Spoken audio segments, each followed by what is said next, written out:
as China Red or whatever on the China Red Show. I have a special guest today with me and goes by the name of Chucky Trill. How you doing, Chucky? What's up with it? Hey. So I'm glad you was able to come through and give me this exclusive video of a background story of you.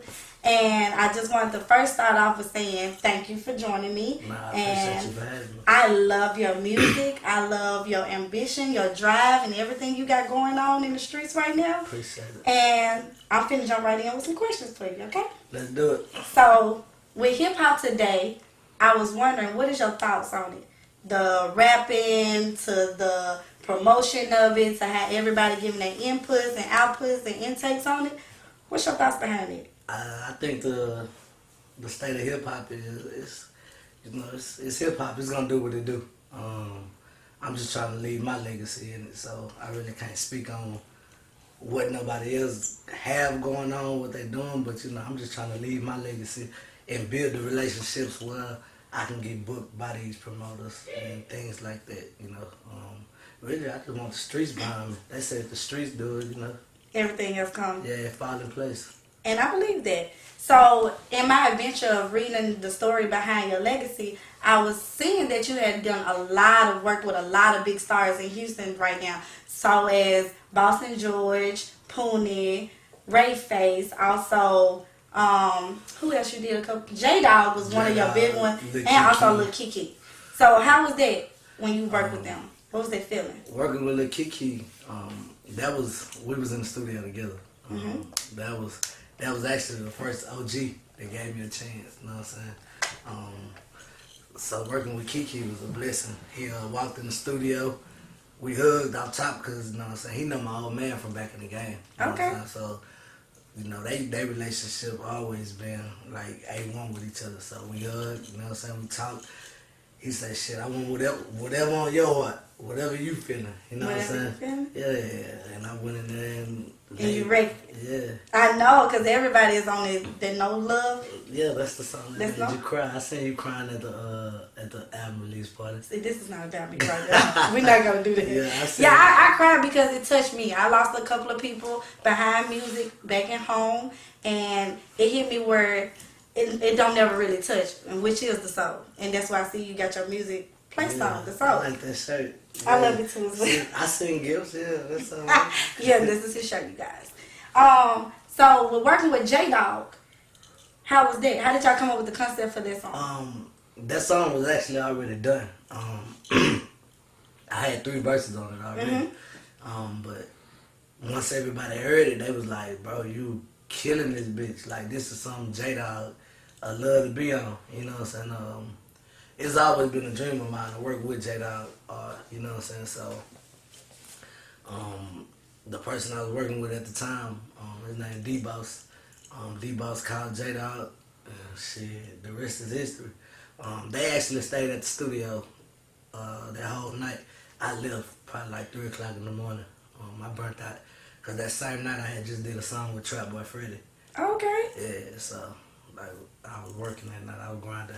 And I'm so nosy. I'm like really into the streets. I don't understand why I ain't hear about that part, but I'm glad I know today. What? The part where you had just met him and y'all had got to working in the studio with y'all as well. Who? J-Dog? Nah, I've been knowing J-Dog. I mean, J-Dog family.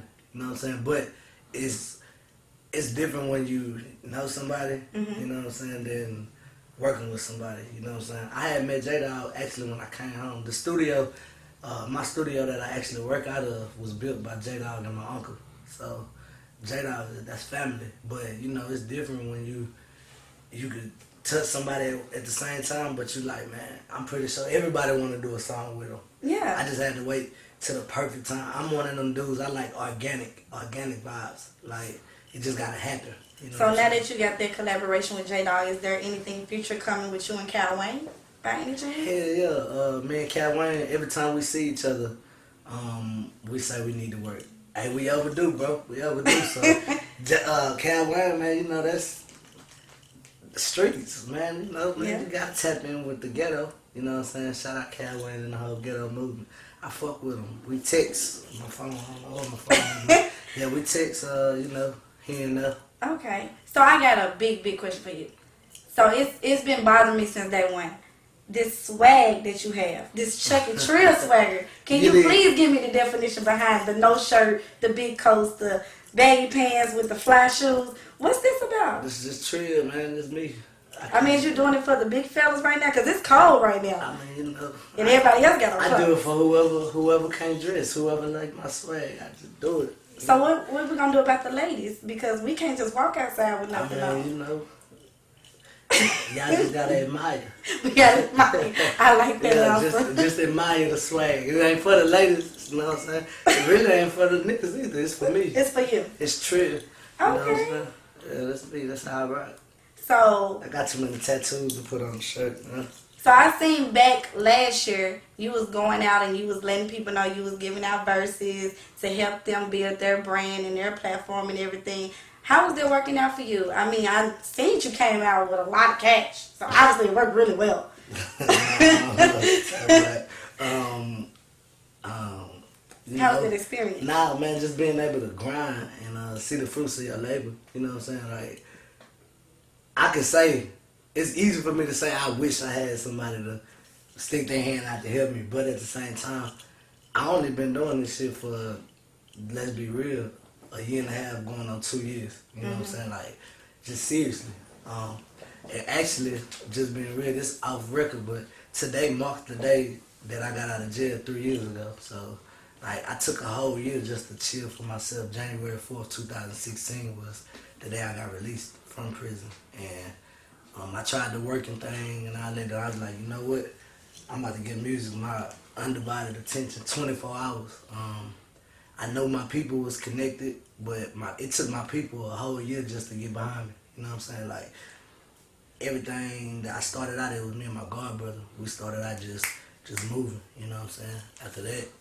That's how you came up with the concept for the Cash Committee music group? Nah, Cash Committee started in jail. Me and my brother Richard, you know, one of my close friends, little kid, little Runo, man, shout out Runo. We started Cash Committee in jail, you know, it was just something, you know, we was squatted up, and we was just doing our thing. I can't talk about it on camera. Okay, I get you. Because I seen it touch something. I'm going to let it be. Yeah, we just came home with it, you know what I'm saying? Okay. So when you first touched down, I noticed you because you was with Twista. And I don't know what tape that went from because now you're with Boss Life. No. You're not with Boss Life? No. Who are you with? I'm with Cash Committee. You still with Cash Committee? Yeah, as far as management. Management, that's my manager right there. Bone Trill Gladiators. Okay. You know, the whole Trill family. Bun B, Truck, Bone, Nick, Skits, Shooter the Outlaw, just that whole family. I was with Boss Life for like a year and a half. That was my management company, and you know, it's a wonderful experience working with everybody. You know what I'm saying? It's still love. You know, I can pick up my phone and call them anytime. But you know, coming from being in jail, doing 8 years, to coming home, doing my own thing, me and my god brother, to Michael Watts calling my phone like, you know what, I'm about to take you to somewhere. Michael Watts actually made that phone call to Boss Life for me. We was on three-way, we had a meeting, everything went good. From being with Boss Life, I did like a couple shows with Slim Thug, a couple big shows too. My favorite show of all was I did a show with Scarface, Slim Thug, and Pow Wow. Just that whole scenery, you know what I'm saying? Like, Scarface. That took you to a whole nother level. They're like, shout out. Yeah, these are the people like I grew up, idolizing, or I grew up listening to, you know what I'm saying? And then, like I say, from there, my career took a turn that an unexpected turn where I just shot up, and So to the people that was in this legacy of hip hop that are no longer here today, who did you really analyze that you wish you could have met before what happened to them? In Houston. I met everybody. You met everybody you really wanted to meet. Yeah, I mean, from my bloodline, you know, we can go deep into it, but you know, my daddy did Trinity Garden Cartel. He was real respected in the streets and in the industry. You know what I'm saying? And in the streets, he fed a lot of people. So it wasn't nothing for me. And then on my mama's side, my cousins was Sino, the Body Boys, Willie, Gator. You know, that's family too. So I'd be over, you know, my people's house, and I could see DJ Screw and Fat Pat and them shooting dice. I was there, you know what I'm saying? So I always knew music was gonna be a part of this. On my daddy's side of town, on the north side, I be in his studio. I see Pimp C walk through that motherfucker. I see Bushwick Bill, Scarface. I remember my daddy went on tour with with Rap A Lot when they was signed. He was signed with Rap A Lot. Him, Devin, this dude named Tulo. I can't remember his name. It was a blind dude that was with Devin. Blind Rob. I remember this. Like, I'm there. You know what I'm saying? I just didn't know that this is what I was going to be doing. You know what I'm saying? Like, I used to secretly do it behind my daddy's back, but I really wanted to just do everything my daddy was doing. And you write your own music? Sometimes I freestyle. Oh, I know. You a big freestyler out here in these streets. I watch you all the time. Don't you go live for Freestyle Tuesdays? Sometimes. I know just go live and freestyle, but then sometimes I do a Trill Tuesday where every Tuesday I try to, you know, build something off of somebody else's beat. Just murder for fun. Yeah, because I know Moneybag Yo has this big thing going on right now with a beat, and you freestyle on it, and he's giving out a cash prize. Yeah. I saw a lot of people put you on it. How did you feel doing that? Because that's big. I woke up to at least like 20 people tagging my name like, Chucky, do it.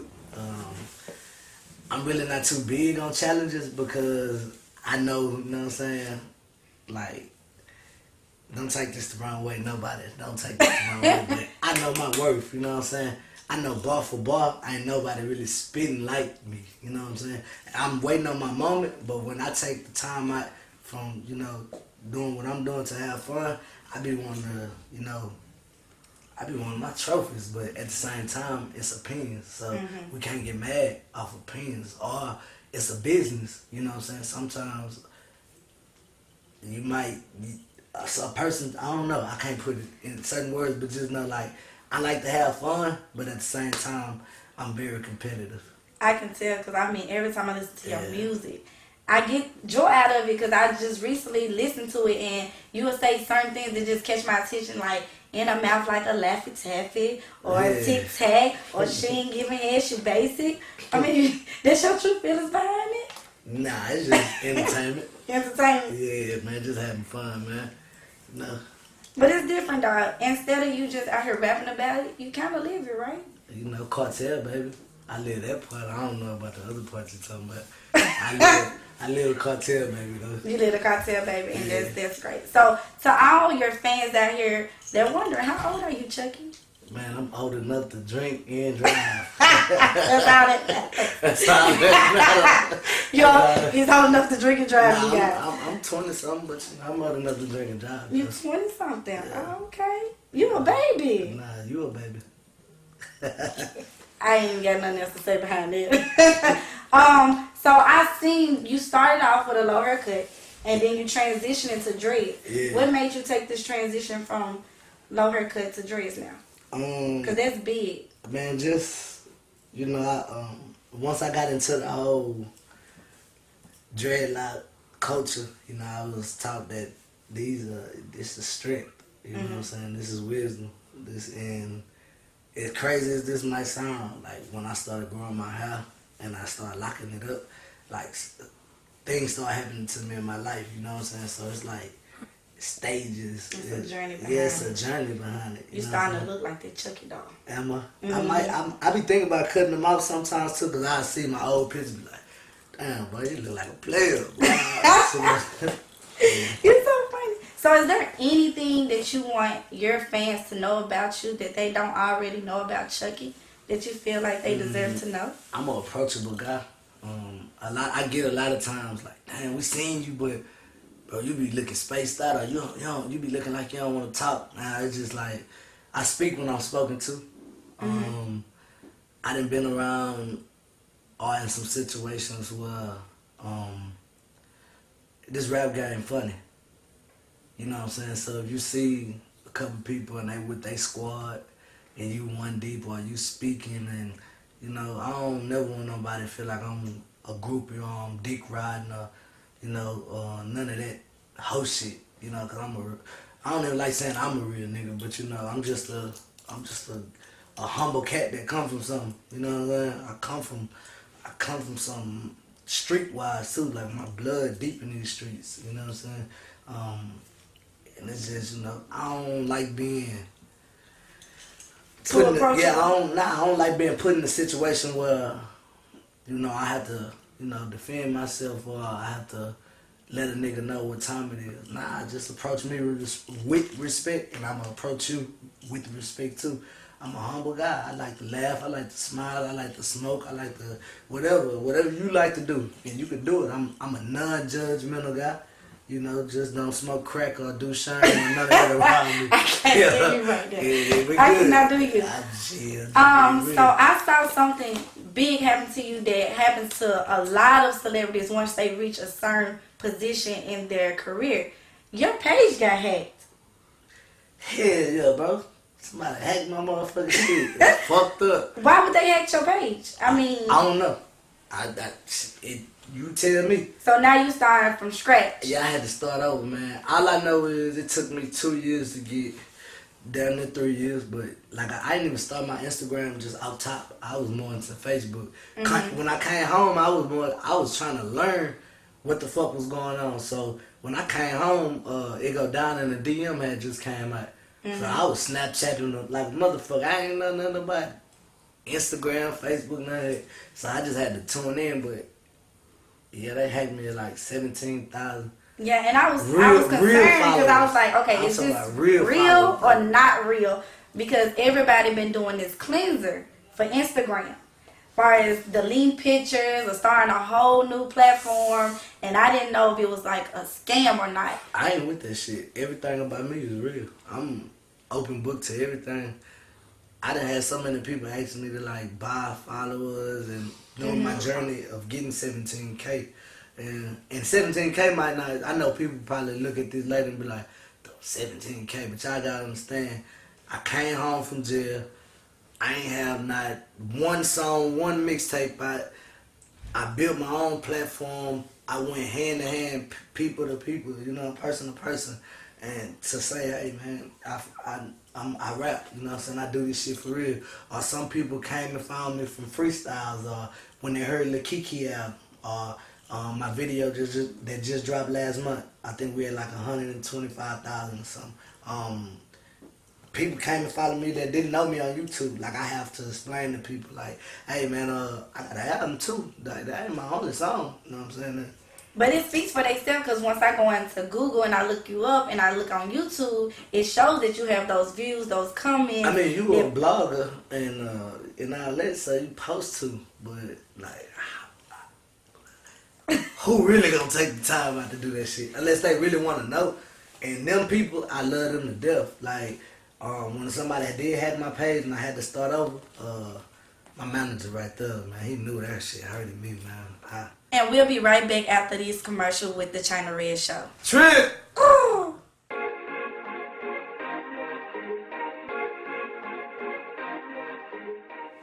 Hey, welcome back to the China Red Show featuring Chucky Trill. Yeah. So, I see you had a lot of videos you done put out. Which one was your best video ever did? You mean like stat-wise or to me? Stat-wise. Stat-wise is my latest video with Jada and Young Al. Called Streets Don't Love Us Soul. Mm-hmm. I dropped it last month. Well, not last month. I dropped it in November. So this about to be 2 months in a couple weeks. But we had like 125,000, something like that. And growing. It's steady growing now. I get like at least 2,000 to 3,000 views a day. Oh, that's nice. And what about the one to you? The one that you love? I love making that no talking video. I was in Atlanta, but it was a abandoned prison yard. Mm-hmm. So it took me to, that was like my second video I had shot since I've been home. And it just made me remember where I came from. Even though I went locked up in Atlanta, it just made me remember, like, damn, just months ago you was in this this was, you see the tag when niggas was tagging on the wall and shit, so like, all that was a flashback for me. Okay. So I know you got a song you just recently came out with called Keisha. Keisha. What's your vision take on that? How do you want that to come about? Man, we shooting Keisha next weekend, by the way.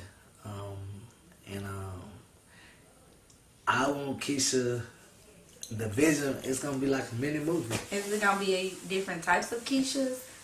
Or Nah, you just got that one person? Right now, we don't even have nobody like this, no set. Mm-hmm. We going through Instagram looking for people, all that stuff, the directors and stuff. But it's right now we're doing one Keisha. And it's gonna paint the story really of what I was talking about. It's gonna touch a lot of black females. It's gonna touch a lot of females, period. I don't want to say black, so I take that back. It's gonna touch females in general. Any female that's going through domestic abuse or that knows somebody that went through domestic abuse. Little girls just being lost, having to survive and fiend for a way. Live a certain life that they thought they had to live in order to make things work, A to B, you know what I'm saying? It's just a deep, heartfelt song, and it's life. And if you don't take the advice that I'm giving, or if you don't take heed to the story, you can go through that shit. As I'm sitting here interviewing you, and I'm listening to everything you're telling me, you put me in such a remind of Tupac. Like the newer Tupac. That's a big ass shoe to feel. I just want to be Chucky Trill though. I understand you want to be Chucky Trill, but that's a big ass shoe to feel though. It if I get that big, you can be that to Houston. Yeah, I'm gonna carry that to the well. Then I ain't gonna lie to you. They can believe in me. Bar for bar, my background, everything panning out. You know what I'm saying? From my daddy to me to the people that I work with, it's not a coincidence, you know what I'm saying? Mm-hmm. I met Bone 3 weeks to a month before we just clicked up. Yeah, it clicked up. I opened up for Bun B at Bun B album release party. OG, the Trill OG Trill. What's the name of the album? Return of the OG. Yeah. Return of the OG. Return of the Trill. Return of the Trill. Return of the Trill. Shit. After that I linked up with one of his artists, Shooter, which is a brother of mine now. And he just kept telling me, like, say, bro, you need to, man, you and Bone, bro, and my uncle had told me too, you know what I'm saying? And that's how I made the transition from Boss Life to Bone, you know what I'm saying? It's just something that I needed that hands-on, you know what I'm saying? So, do you have any new albums coming out right now? Any EPs? Anything you dropping that you want your fans I just dropped the album 4 months ago. Mm-hmm. It's called Music for the Soul. And it's my introduction to the world. So I'm gonna push this album for at least a year and a half. You know what I'm saying? But in the meantime, I'm gonna be doing I got not really a group, but I got my brother that I do music with, bands. He on my label. We are working on our EP. My brother Platinum G got his stuff working. I'm looking for people to work with for my label. I'm just trying to build my team, my legacy, and come in the game and just at the same time reach the ladder back down for people that that's watching me climb, that believe in me. So I have another major question. Once you reach the goal you're achieving for and you get where you're trying to be in life, what are you going to do for your community in return? What are you going to give back? I got a soft spot for kids, man, so it's never nothing that I'm going to give back, but nothing that I won't give back. I put it like that. Whoever need help, but No, I witnessed a lot of stuff as a youngster, so I got like soft spot for kids with cancer, homeless people, domestic abuse, stuff like that. Any shelters I can help throughout the way, or build my own shelter possibly. I'm gonna be up like but right now we're just focused on music. When the band come, if I can afford to go to Walmart 100 bikes, I do the kids in my community or whoever. I want a bike.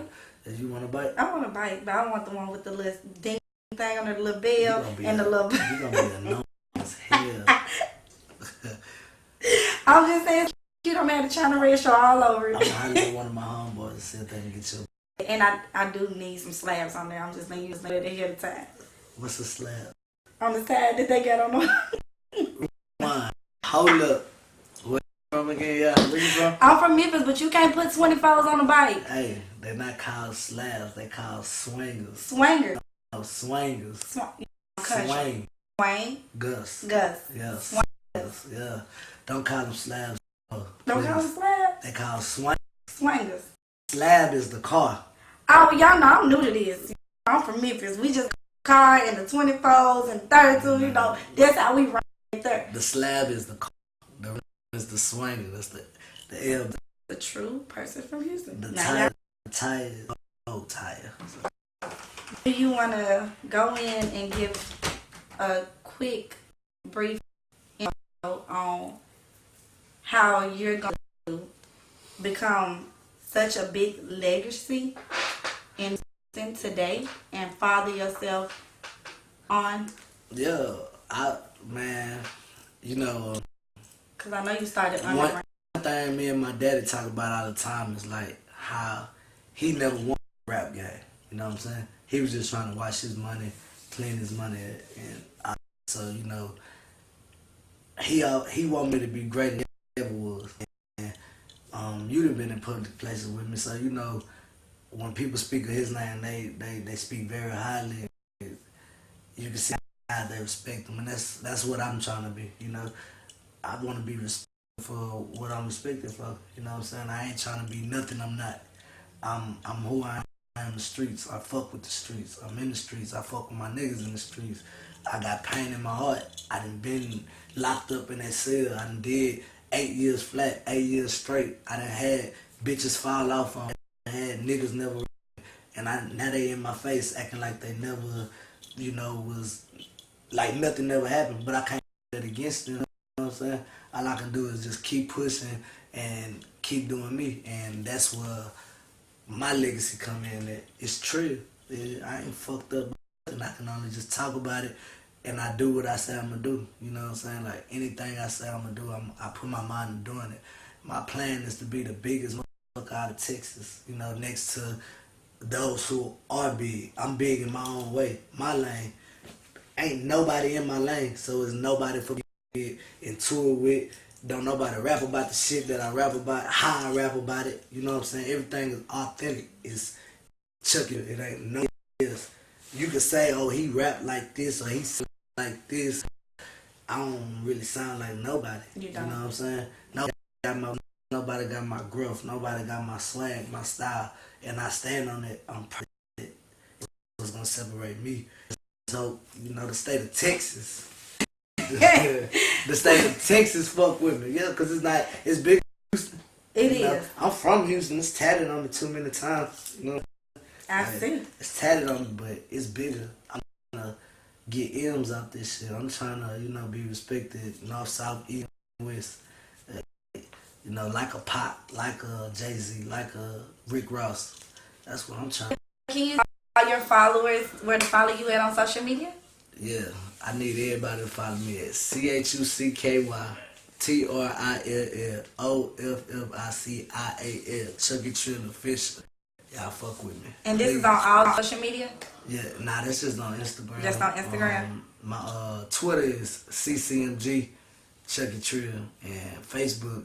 When they hacked, but that's the thing, when they had my Instagram disabled, I was connected to everything. So I don't got a Facebook no more or Twitter. So it took time. But y'all follow me right now. Yeah, make sure Follow Chucky Trill Chucky at Chucky Trill Trill official. Official. Chucky Big Trill facts. official. Yeah, please. They fucked over me. I see that. Yeah. But you know, I'm a champion, so you know. Oh, he's Yeah. coming back or whatever. So thank you for coming. Nah, I I appreciate you for doing this view, taking the time out for me. And I can't wait to see you prosper in this journey of yours. Nah, I understood.